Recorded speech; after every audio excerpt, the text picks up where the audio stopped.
Cotton's the last hope that I've got for something to be profitable on paper, because grains have been ugly. It's not looking that rosy, not for 25. It makes it hard for us to keep doing what we're doing. We had good prices in the spring of last year, but if you didn't take advantage of that price, the market just fell out last year and hadn't recovered since. You would not risk the amount of money that we put into these crops to get the return that we hope to make.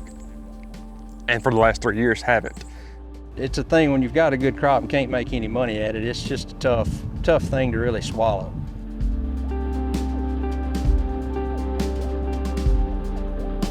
We know we can't control the volatility of the market, or we may not deal with rains at planting. Maybe you can switch to another crop. There's ways to navigate that risk other than just crop insurance. The current Farm Bill is 6 years old now. It was passed in 2018, and farming's changed a lot, since that time, and those safety nets and those reference prices, have become stale.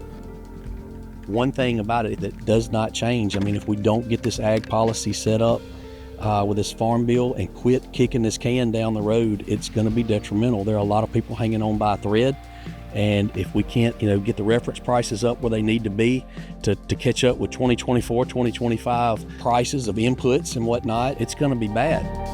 This is just one of many examples of why punting on a Farm Bill, extending a Farm Bill is not working. The casualties of that are our young farmers that are still trying to struggle to make it, and if they don't have risk protection tools, they can't stay on the farm, they can't provide food, and that food security is at risk. The Farm Act is another tool, supplemental, that's being discussed. So I think there's some strength in those conversations. I think there's some bipartisan effort that'll be generated here in the lame duck session. So hopefully our producers can have those resources to take to their lenders and put crops in 2025.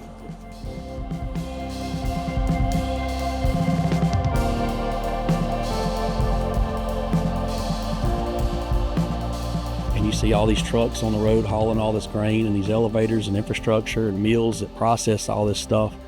The jobs that all these people have that have a finger or touch any of this, if you take this away, then all that's going to go. All that depends on what we do here. Without the farmer, there is no small town economy. If the farmers wasn't here, people wouldn't have money to go spend at the grocery stores and go eating out and go and keep people employed and keep money rolling in this community. When you start telling your farmers they can't farm, you don't need vendors to sell to them anymore. You don't need people to work for them anymore. When things are good, you can really tell it, because everything's bustling, everybody's doing good, got a smile on their face, and when things are bad, you can really just tell it's drawing on everybody. It's not just the farmer's concern, it's the whole community's concern that the farm makes it.